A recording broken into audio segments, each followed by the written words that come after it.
Привет! В своем новом проекте я буду использовать пряжу Фэнси, потрясающей красоты нить, а результат покажу в конце видео. Меланжевый бежевый оттенок в цвете 81, длина 60 метров на 100 грамм. По составу стопроцентная микрофибра. И для вязания нам понадобится два неполных мотка.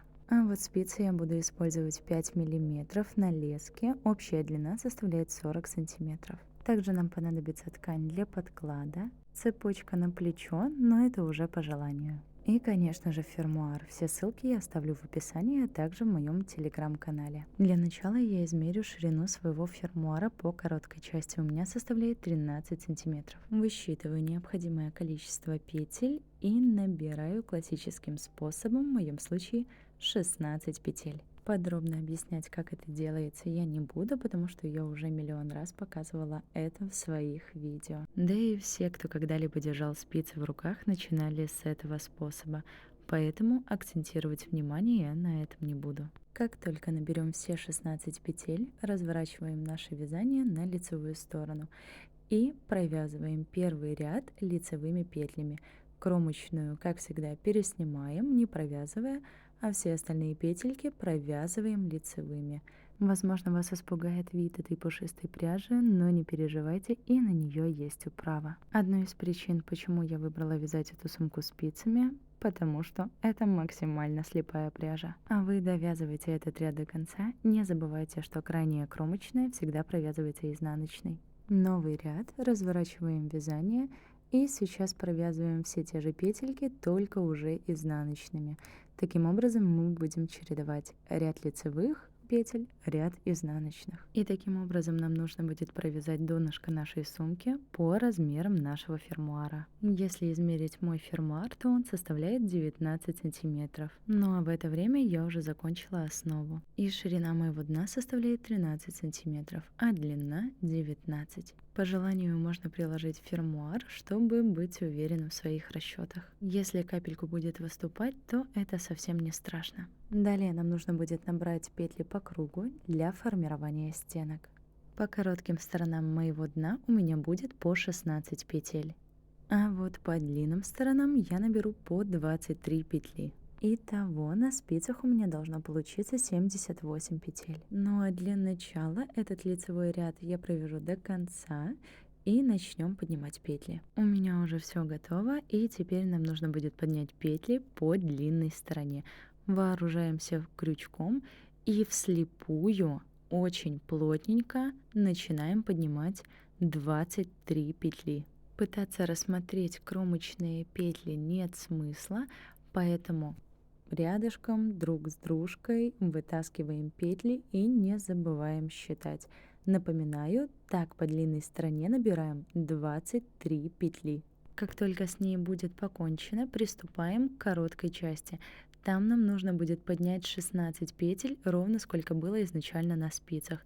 Здесь делаем ровно то же самое, поднимаем в каждую петельку наши 16 петель. Для удобства можно расставлять маркеры по уголкам, если вдруг у вас что-то не сойдется, чтобы вы спокойно распустили и начали подбирать их по новой. Как только закончите с этой стороной, снова нужно будет по длинной стороне поднять 23 петли. Итого, напоминаю, у вас должно получиться 78 петель по кругу. Здесь 16, 16, 23 и 23 петли. Дальше наша задача заключается лишь в том, чтобы просто вязать по кругу и наращивать стенки. В самом начале ряда советую поставить маркер, чтобы не потерять это место. Плюс ко всему, я бы рекомендовала вам прямо на этом этапе просчитать петли и расставить центры маркерами по нашим коротким сторонам, которые составляют по 16 петель или 13 сантиметров. Это нам еще пригодится, когда мы будем пришивать фермуар. Как раз таки здесь я и установила маркер. То же самое нужно будет сделать с противоположной стороны. Чтобы понятнее было визуально, здесь будут находиться стыки фермуара. Ну а вы продолжайте вязать по кругу, наращивая высоту нашей сумочки. Ну а я тем временем уже закончила провязывать стенки своей сумочки. И в высоту она составляет у меня 15 сантиметров. Мне этого вполне достаточно, и теперь я просто буду закрывать петли. То есть первую петельку я провязываю и разворачиваю. Следующую петельку провязываю и протягиваю через уже провязанную петлю. Так мы закрыли первую петлю. Дальше то же самое. Провязываем лицевую петельку и протягиваем ее через предыдущую. Закрывать вы можете и другим способом, например, провязывая по 2 петли вместе. Здесь уже как вам удобно. Визуально вообще разницы никакой не будет. Закрывайте петли самостоятельно. А у меня все готово, и также я решила приметать быстренько на скорую руку сумочку к фермуару, чтобы в целом посмотреть, как оно выглядит в законченном в кавычках виде. И теперь самое время переходить к подкладу. Берем сантиметр, прикладываем его к фермуару, начиная от точки соединения двух частей, вот отсюда. И по отверстиям, прокладывая аккуратненько сантиметр, измеряем полуобхват нашего фермуара. От этого будет зависеть точность в ваших расчетах. Замеряем до вот этой точки. Лично у меня получилось 32 сантиметра. Если умножить на 2, периметр моего фермуара составляет 64 сантиметра. Но я решила еще по-другому перепроверить и просто вот по длинной стороне от отверстия к отверстию измерить. У меня получилось 19 сантиметров. И, соответственно, по ширине моего фермуара я тоже измеряю, и у меня получается 13 сантиметров. Если все это перемножить, то выходит то же самое значение 64 сантиметра. Ну и давайте строить лекала. Так как от соединения к соединению у меня 32 сантиметра, мы их и запишем. Рисуем прямую линию на 32 сантиметра. Сейчас я зарисовываю все условно. Помечу их, чтобы вам было понятнее. Далее берем нашу сумочку и замеряем высоту боковой стенки. Вспоминаем, у меня здесь было 15 сантиметров. Откладываем с двух сторон по 15 сантиметров на высоту нашей сумки. И я их также помечу. Далее вспоминаем, короткая часть моего фермуара составляла 13 сантиметров. Мы ее делим пополам, и у нас выходит 6,5 сантиметров. Откладываем их в одну сторону 6,5 сантиметров. И, соответственно, то же самое делаем с другой стороны 6,5 сантиметров. Далее нам нужно отложить точно такие же отрезки вниз по 6,5 сантиметров. Это мы таким образом будем формировать дно нашего подклада. И когда мы соединим два этих отрезка, у нас получится длина нашего фермуара, то есть 19 сантиметров.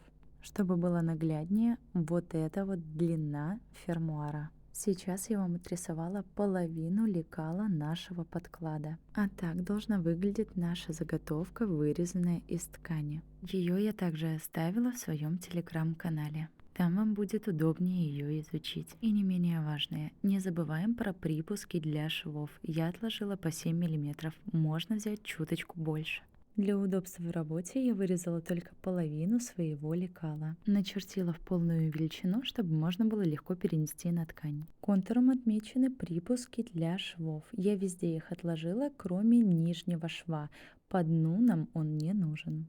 Ну и теперь приступаем к самой интересной части, а именно к выкройке подклада. Складываем ткань в виде кармашка на высоту нашей выкройки. Так мы сможем вырезать наш подклад одним цельным куском. Прикладываем наше лекало дном к изгибу, прикалываем его булавками или обычными швейными иголками к ткани, чтобы зафиксировать, и оно никуда не съехало. Ну а теперь можно спокойно вырезать по контуру. Итак, мы вырезали с вами подклад для нашей сумки. Удаляем все булавки и можно продолжать химичить. И вот такой цельный кусок у нас должен получиться. Сейчас предстоит самая сложная задача – это выбрать, какая сторона мне нравится больше. Ну, я думаю, вот это будет самая симпатичная. Складываем заготовку лицом к лицу, изнаночной стороной вверх, выравниваем все, и теперь нам нужно будет проложить строчку по этому краю с отступом 7 мм, либо же больше, смотря сколько вы откладывали, и с этого края. Я буду шить вручную. За кадром я все сметала и также обработала края миниатюрным двойным подгибом, чтобы край не сыпался. Это довольно кропотливая работа, но такая же интересная, как и вязать спицами либо крючком. Далее переходим к формированию дна. Расслаиваем подклад и складываем так, чтобы боковой шов оказался в центре. Давайте еще раз покажу. Вот здесь у нас был уголок.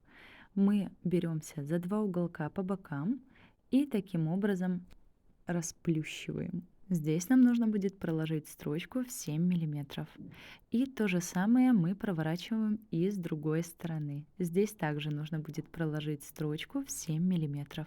И таким образом у нас получится вот такая форма подклада. Сшивайте самостоятельно. Ну а я за кадром все это уже сделала. Не быстро, но зато, по-моему, очень даже аккуратно. Все швы располагаются наружу, а так наш подклад будет выглядеть изнутри сумочки.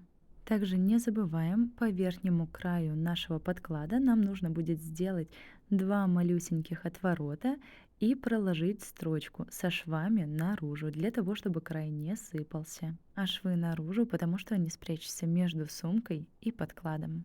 И с подкладом мы практически закончили. Единственное, я забыла момент.